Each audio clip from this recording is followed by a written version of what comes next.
ámbito cultural, no ámbito intelectual, no ámbito literario, era foi un home extremadamente valorado por todos, moi respetado. E no ámbito popular, digamos que se coñecía un Valle Inclán que era a proxección de si mesmo, non?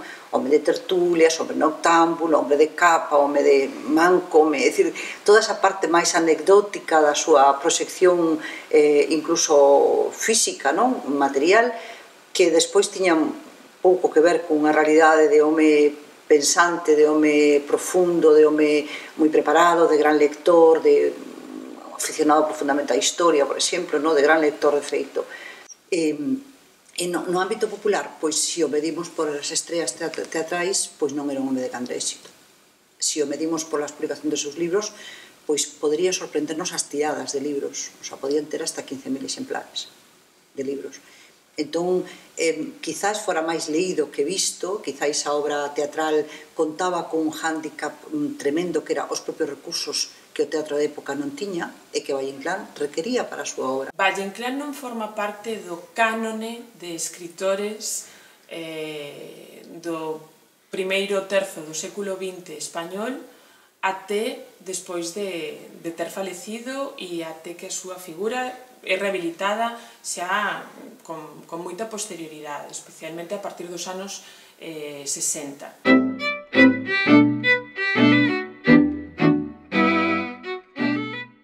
Valle comeza a escribir, creo que é importante ter isto presente, nun momento no que o relato, o conto, a novela curta, comezan a ter unha presenza en termos de campo literario importante, tal vez inédita até o momento, aínda que os escritores da xeración precedente, Clarín, Pardo Bazán, tamén xa escribiron moitos contos. Hai un auxe importante da narrativa breve que obedece a criterios estéticos. Hai un certo cansanzo da novela longa, realista, hai un lector que demanda outro tipo de obras, e tamén hai outras posibilidades editoriais, quer dizer, a auxe da prensa, tamén das revistas literarias. Valle Inclán, como parte dos seus contemporáneos, fai parte dun grupo que, en certa maneira, pode ser considerado como marxinal, inicialmente. Eran os escritores novos, vamos dicir así, eran os escritores que se rebelaban contra o poder establecido por institucións como a Real Academia Española ou como a Universidade ou como as editoriais máis hexemónicas no mercado español e, por tanto, inician todo un proceso no que van progresivamente adquirindo unha maior relevancia social e unha maior relevancia dentro do campo literario. O ano 1902 é, nese caso, un ano clave, porque verdadeiramente aí publican algúns textos fundamentais, o propio Valle Inclán con a Sonata de Otoño, pero tamén Unamuno, pero tamén Azorín e tamén Baroja, é dicir, que toda esa xoven xeración entón, antirrealista, basicamente, que é o que define a todos eles, Valle Inclán ten aí un caldo de cultivo fantástico. Tamén é a época das tertulias, é a época das relacións personais, é a época dos intercambios, das inquedanzas, de todo isto é algo enormemente vivo. Si se me permite a expresión, a narrativa breve, os relatos curtos son unha especie de taller. É dicir, Valle vai publicando os seus contos, vai incluso a veces publicando textos pequenos que non son exactamente contos, que logo vai ir incorporando as súas obras de maior envergadura, é dicir, en canto extensión, claro. As sonatas, por exemplo, debemos ter en conta que a sonata de Estío incorpora, por exemplo, parte da Niña Chole, que é a protagonista de Sonata de Estío, é inicialmente unha novela curta que sae no seu primeiro libro, en Femeninas. Xurden entón as sonatas que teñen un referente nunha figura clave que é Rubén Darío, cunha linguaxe profundamente innovadora, naqueles atopan un espello, naqueles atopan esa necesidade de cambio que todos están a buscar, non? e valle convértese a partir da tetraloxía das sonatas, convértese nun modelo, nun referente realmente do modernismo literario, o modernismo rubendariano, pero tamén do modernismo da modernidade, é dicir, da idea da modernidade, e camiñando precisamente na búsqueda dunha literatura nova e dunha linguaxe propia, vai inclán chego ao esperpento, pero tamén porque a realidade española non lle gusta, cada vez para ele é máis insatisfactoria, e busca tamén unha forma de crítica moi frontal, moito máis frontal que a anterior, que era máis evasiva.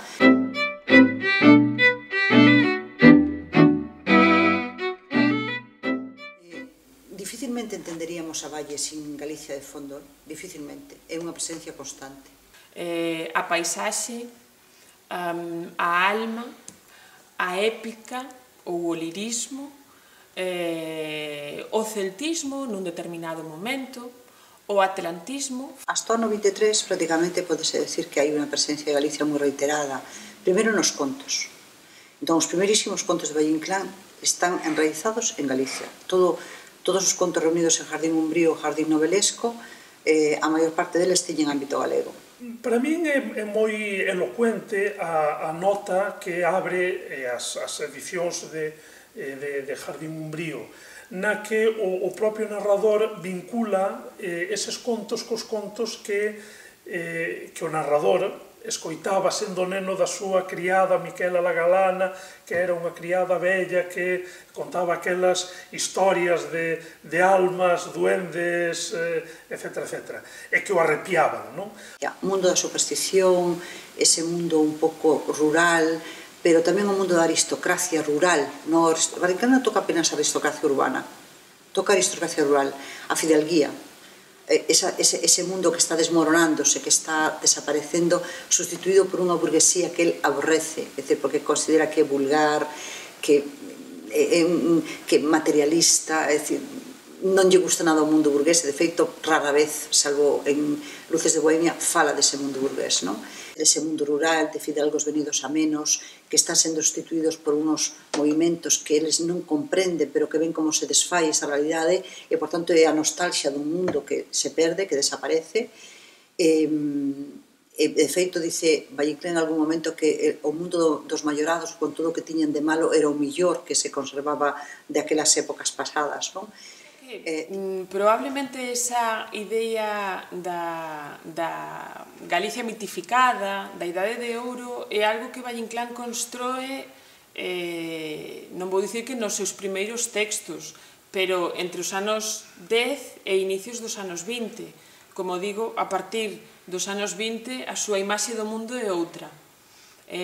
Por tanto, esa categoría estética da que el falaba para Galiza existe e correspóndese cun mundo que está en desaparición e que el recoñece que remite a unha especie de ucronía, algo que non existe na realidade, mas que el gostaría de poder recuperar nalgún momento. Por tanto, está esa mirada entre fantástica, máxica, e o que é máis importante, é dicir, paulatinamente, digamos que vai, de alguma maneira, desaparecendo un pouco, ou matizando, mellor dito, esa dimensión fantástica para centrarse naquele imaginario colectivo que pretende recoller e que logo reproduce dunha maneira moi evidente nas comedias bárbaras ou en Divinas Palabras. Ese mundo popular movido moitas veces por instintos básicos primarios que revelan tamén unha crítica de fondo, dunha realidade precaria, dunha realidade doente, dunha realidade chea igualmente de ignorancia e de superstición, pero que recrea unha realidade cunha plasticidade apabullante, cunha plasticidade e unha beleza artísticamente falando, pero tamén dunha dureza terrible, que moitas veces o que non se comprende moitas veces fora, esa especie de dualidade que se xoga cos seus textos.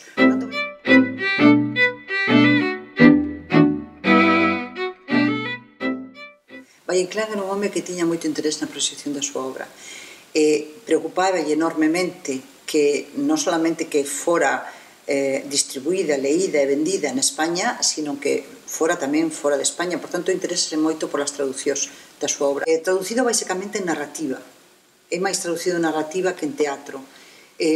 Francia, Inglaterra tamén, é dicir, ao inglés, ao francés, ao italiano, e despois a linguas menos comuns, como o búlgaro, por exemplo, o rumano, é dicir, que esporádicamente incluso atopamos traducións de Valle en vida, ou sea, por tanto, antes de 1936. Incluso hai alguna proposta de versiones cinematográficas, notamento no ano 35, en 1935, xa está enfermo, moi enfermo.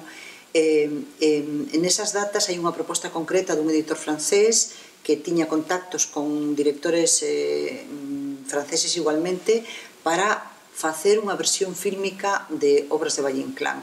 A partir dos anos 60, a figura de Valle Inclán comeza a ser recuperada xa non só para a literatura española, senón desde o punto de vista internacional. A mí, por exemplo, pareceme un dato moi relevante que no ano 1963 se estrenara en Francia, en París concretamente, Luces de Bohemia. Estreno mundial, ano 63. É dicir, que estrenou o TNP, é dicir, que o Teatro Nacional Popular francés con Villard a la cabeza. E, por tanto, era unha obra, naquel momento, que se utilizaba como unha obra de reivindicación. Hai unha liña de comparatismo que surxe especialmente nos Estados Unidos, que progresivamente se implanta tamén nos estudos en España, e que fala de pôr a Valle Inclán á altura de escritores como Yeats, como Joyce, como D'Annunzio, como Maeterlinck, e comezan esas outras comparacións que poñen de relevo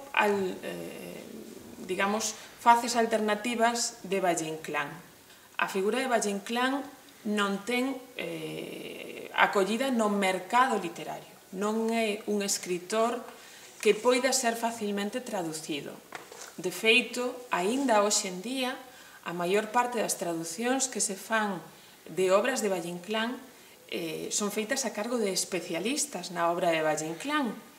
E isto é un elemento que raramente acontece con outros escritores. De aí que a intervención do ámbito universitario, do ámbito académico, para recuperar esas outras alternativas do que significa Valle Inclán foi tremendamente significativo e segue a ser.